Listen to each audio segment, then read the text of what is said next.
Deus do céu! Ô meu pai! Estourou a barragem de rejeito na mina do córrego de feijão. Embrulhadinho, estourou a barragem. Caiu tudo. Que é isso?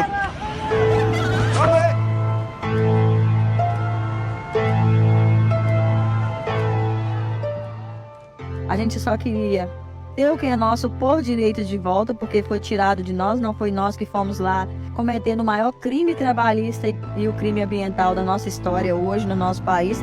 Não foi a Caturama, não foi a Naúcho-Han.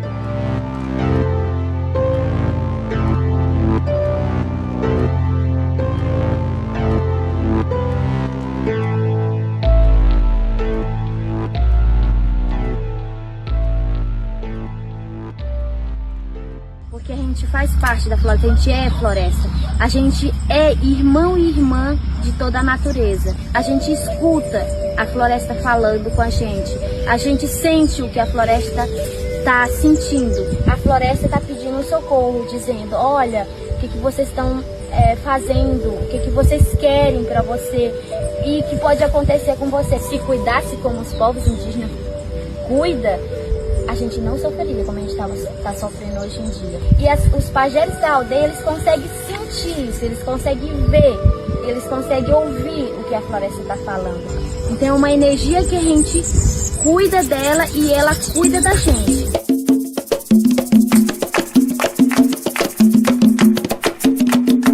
Num momento desse que a Terra está precisando, a humanidade está precisando de muita oração, de muita proteção, então é um momento que a gente não poderia deixar nunca de fazer. In the heart of Serra do Cipó, in Minas Gerais, a former colonial state has been transformed, reclaimed and reimagined by the very people who live there.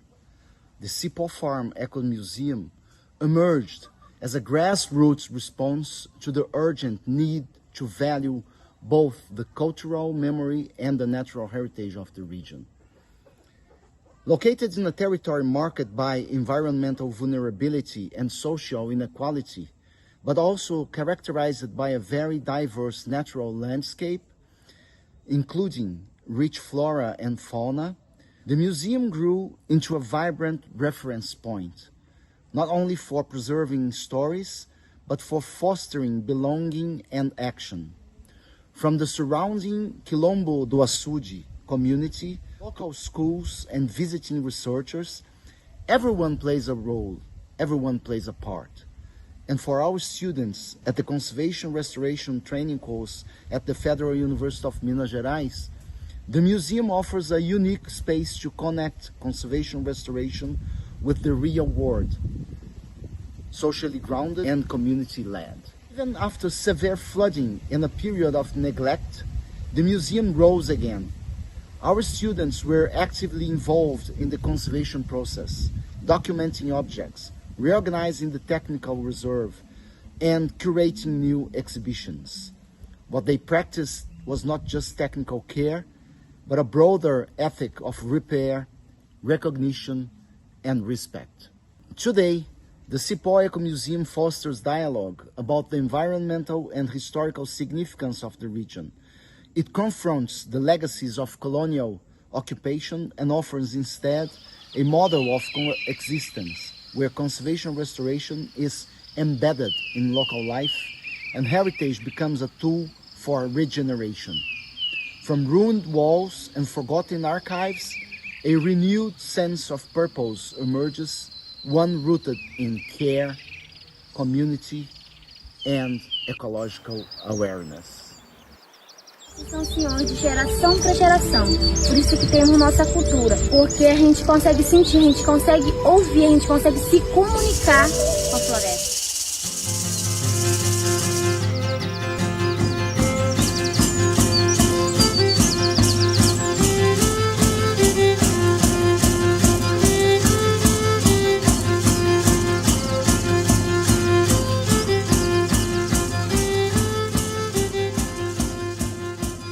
Built in the 70s by an amateur archaeologist with the appearance of a European castle, the Lapinha Museum became, for decades, the place where Lagoa Santa met the world. It welcomed students, tourists, researchers, and dreamers. For the local community and visitors to the cave and the surrounding region, it stood as a proud symbol of archaeological, paleontological, and ecological heritage. But time brought neglect. When the state of Minas Gerais launched the Lund route and built a new museum, detached from the local people and their affections, the Lapinha Museum was pushed aside, its relevance questioned, its future uncertain. We resisted. A Friends Association, supported by civil society and legal advocacy through the Public Prosecutor's Office, secured its legal protection. Today, the building is being restored and its renewed museography will be an act of both repair and regeneration. Our students have been present every step of the way, conducting inventories, digitizing collections, and producing scientific documentation. For the first time in Brazil, an archaeological and paleontological museum will have, or has already, 100% of its collection digitized and accessible to the public. But the regeneration of the Lapinha Museum is not merely physical. It's social, symbolic, and institutional. It's the restoration of dignity to a space that holds meaning, memory, and identity. And soon, the museum will return to the embrace of the people who never stopped calling it their own.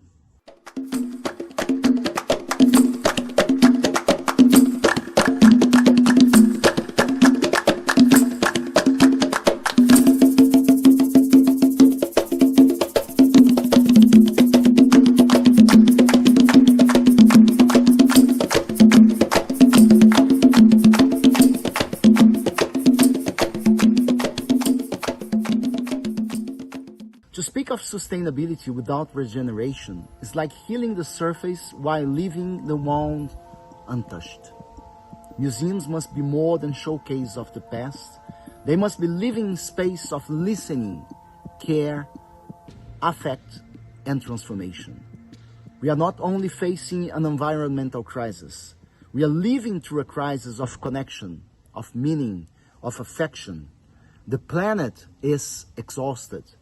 Communities are wounded, and we, as cultural professionals, are called to imagine new ways of caring, not only for collections, but for people and the places they inhabit. Conservation restoration in this expanded vision is not just about objects, not just about the materiality. It's about mending relationships, repairing stories, and co-creating more just and resilient futures. Rooted locally, yet connected globally, regenerative museums remind us that another world is possible if it begins with empathy, with deep listening, and with an enduring sense of shared responsibility. Thank you very much.